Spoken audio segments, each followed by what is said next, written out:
Assalamualaikum warahmatullahi wabarakatuh. Selamat datang kembali di Mas Agus Netmat. Kali ini kita akan belajar tentang limit fungsi trigonometri untuk matematika peminatan kelas 12. Tapi nanti yang akan kita pelajari terlebih dahulu adalah mengingat kembali bagaimana cara menentukan limit fungsi yang sudah dipelajari di kelas 11, yaitu menentukan limit fungsi aljabar. Nah, pada umumnya untuk menentukan nilai limit fungsi itu dapat dilakukan dengan cara substitusi. Namun, terkadang dengan cara substitusi kita memperoleh hasil dengan bentuk tak tentu. Nah, bentuk tak tentu itu adalah bentuk yang tidak dapat ditentukan hasilnya. Sebagai contoh, bentuknya 0 per 0, tak hingga per tak hingga, atau tak hingga dikurangi tak hingga. Nah, ini contoh-contoh bentuk tak tentu. Nah, jika hasil substitusi tadi diperoleh bentuk tak tentu, maka perlu dilakukan penyederhanaan pada fungsi yang ditentukan nilai limitnya. Fungsi yang akan ditentukan nilai limitnya kita sederhanakan, bisa dengan cara memfaktorkan atau dengan mengalihkan bentuk sekawan. Nah, sebagai contoh, ada 3 soal. Yang pertama, misalkan ini diminta menentukan nilai limit 1 per 4x kurangi 5 pangkat 3 untuk x mendekati 2. Kemudian yang nomor 2, limit x pangkat 2 dikurangi 9 per x dikurangi 3 untuk x mendekati 3. Dan yang nomor 3, limit akar x dikurangi 2 dibagi x dikurangi 4 untuk x mendekati 4. Nah, penyelesaiannya yang nomor 1. Nah, yang nomor 1, limit 1 per 4x dikurangi 5 pangkat 3 untuk x mendekati 2. Kita lakukan dengan cara substitusi dulu. Nanti hasilnya kalau bukan bentuk tak tentu, ya sudah, itu hasilnya. Nah, ini tinggal kita substitusikan. X ini diganti dengan 2, sehingga diperoleh 1 per 4 kali 2 dikurangi 5 pangkat 3. 4 kali 2, 8. Sehingga bisa kita tulis 1 per 8 dikurangi 5 pangkat 3. 8 kurangi 5 itu sama dengan 3.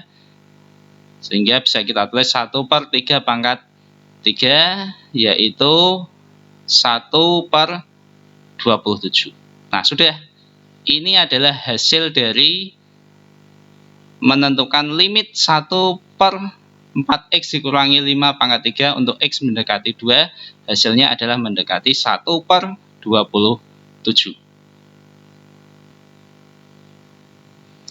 Nah, sekarang soal yang kedua. Limit x pangkat 2 dikurangi 9 dibagi x dikurangi 3 untuk x mendekati 3. Langkah pertama kita lakukan substitusi terlebih dahulu.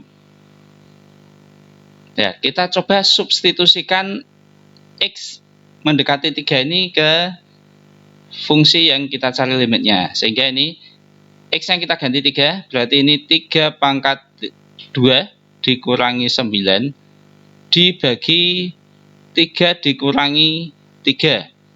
Nah, hasilnya 3 pangkat 2, 9 dikurangi 9 itu 0. 3 kurangi 3. Nah, maka diperoleh bentuk tak tentu. Maka untuk menentukan nilai limit fungsi x kuadrat dikurangi 9 dibagi x dikurangi 3 untuk x mendekati 3, perlu kita sederhanakan, yaitu dengan cara memfaktorkan.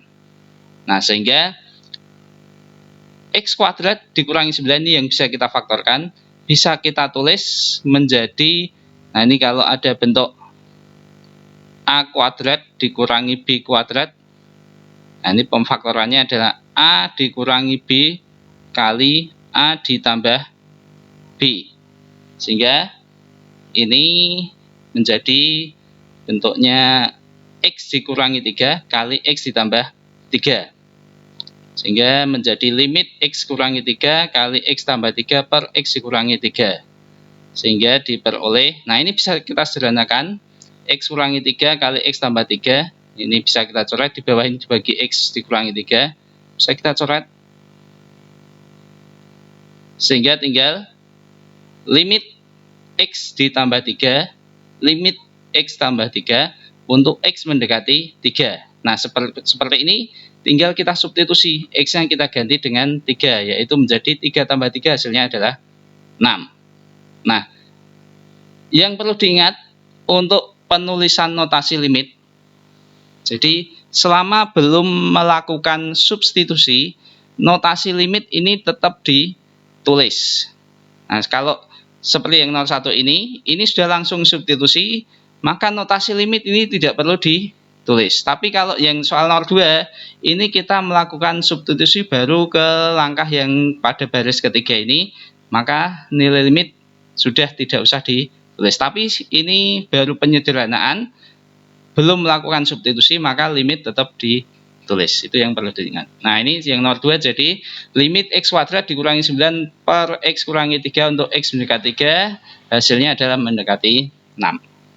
Nah, sekarang yang nomor 3, limit akar X dikurangi 2 dibagi X dikurangi 4 untuk X mendekati 4. Selalu kita coba dulu dengan cara substitusi, X-nya diganti dengan 4, berarti akar 4 dikurangi 2 dibagi 4 dikurangi 4, sehingga akar 4 itu 2 dikurangi 2 hasilnya adalah 0, per 4 kurangi 4 adalah 0. Nah, hasilnya bentuk tak tentu, maka kita sederhanakan dulu ini. Kalau ada bentuk seperti ini, kita gunakan cara mengalihkan bentuk sekawan. Nah, yang ada bentuk akarnya yang atas, bentuk sekawan dari akar X dikurangi 2 adalah akar X ditambah 2. Sehingga nanti pembilang dan penyebutnya ini kita kalikan dengan akar X ditambah 2. Sehingga bentuknya bisa kita tulis limit akar X dikurangi 2 per X kurangi 4 kali akar X tambah 2 per akar X tambah 2. Nah, perkaliannya tentunya sudah kalian pelajari, hanya mengingat kembali di kelas 11, yaitu akar X kurangi 2 kali akar X ditambah 2. Sebenarnya bisa kita gunakan ini, A dikurangi B kali A ditambah B, hasilnya A kuadrat dikurangi B kuadrat. Sehingga A-nya ini akar X, A-nya adalah akar X, B-nya itu adalah 2, sehingga nanti hasilnya bisa kita tulis limit, nah, X dikurangi 4. X dikurangi 4 dari mana? Ini kalau kita tulis, ini akar X dikurangi 2 kali akar X ditambah 2. Nah, nanti sama dengan A kuadrat tambah B kuadrat. Nah, ini kalau dihitung, A-nya akar X, berarti akar X kuadrat itu X dikurangi B kuadrat, 2 kuadrat. Nah, sehingga ini yang atas kalau dikalikan hasilnya X dikurangi 2. Yang bawah biarkan saja dulu, karena ini kita lihat bentuknya. Nah, bentuknya ini di atas pembilangnya ada X dikurangi 4, yang bawah ini X kurangi 4 kali. Nah, kalau seperti ini boleh disederhanakan, boleh coret. Nah, sehingga kita peroleh bentuk limit, masih ditulis limitnya. Oh, ini langsung disubstitusi ya. Jadi ini sebenarnya nanti sama dengan, kalau ini saya tambahkan sama dengan limit ini 1 per akar X ditambah 2 untuk X mendekati 4. Nah, saya tambahkan ya. Tapi boleh aja langsung substitusi. Kalau langsung substitusi, maka nanti hasilnya adalah 1 per akar X-nya diganti dengan 4. Jadi akar 4 ditambah 2. Sehingga kita peroleh 1 per akar 4 itu 2 tambah 2. 2 tambah 2 hasilnya sama dengan 1 per 4. Nah, jadi nilai limit akar X dikurangi 2 dibagi X dikurangi 4 untuk X mendekati 4 dengan cara mengalihkan bentuk sekawan, hasilnya nanti mendekati 1/4. Oke, terima kasih sudah belajar bersama Mas Agus Netmed. Mohon maaf apabila ada kesalahan. Silakan kalau ada pertanyaan bisa ditulis di komentar. Begitu juga kalau ada kesalahan silakan dikoreksi, tulis di kolom komentar juga. Terima kasih. Wassalamualaikum warahmatullahi wabarakatuh.